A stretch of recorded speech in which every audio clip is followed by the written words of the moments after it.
Brett Allen here with the Brett Allen Show, chatting with Peter Harness and Michelle MacLaren. I'm so excited. I'm a huge fan of both of you. Congratulations on this wonderful project, and thank you so much for your time. Oh, thank you, Thank Brett. you Nice so to meet you. much. Nice to meet you. Nice to meet you. Well, Michelle, we'll start with you. Right off the bat, you have a fantastic cast in the show, including somebody you've worked with before, Mr. Jonathan Banks. My goodness. I'll be honest, I was very excited when I found out he was very part of this project. I'm interested to know, when you're putting this together, writing, casting, was it pretty much a no-brainer to have him be a part of this, considering you've worked together on other projects before? Well, I think we talked about it for about 30 seconds and all went, yeah, it'd be amazing if we could get him. And I called him on a Friday, said, I'm going to send you something. I think you're going to like it. And he called us Saturday and said, I'm in. So wow, I love it. It doesn't usually happen that easily. But Jonathan and I go way back. I love working with him. And Peter wrote an amazing part. Well, two amazing parts for him. And it is out of, it's different from what Jonathan has been playing recently, brilliantly playing. And so I thought he might find it interesting, and he did. He loves being Henry and Bud. Yeah, it's so smartly written, and I think it's so fun to see him doing something different, uniquely different, but it's still Mr. Banks, which is very cool and a lot of fun.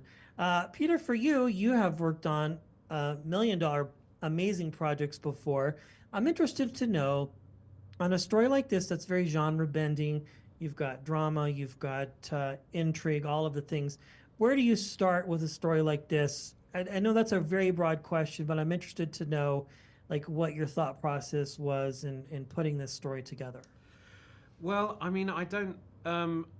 I guess I tend to write things which hop between genres a little bit and take different aspects of different genres as the story suits, really.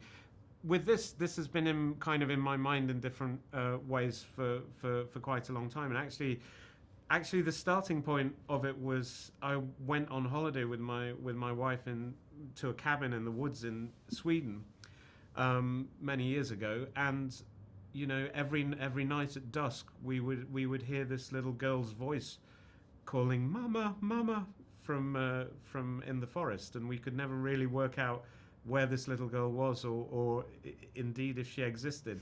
And so that fastened in my brain, and then the producers asked whether I'd be interested in writing a space show, and so this kind of and I wanted to do something about what the effect that being in space has on astronauts and how it shifts their kind of perception of reality. And there was this female astronaut up there kind of trying to get back to her daughter, and suddenly it was that girl in the forest crying "Mama," who seemed to be her daughter, and those things kind of meshed together on this emotional storyline of a parent and child trying to connect. So it was a couple of different spooky things colliding, basically.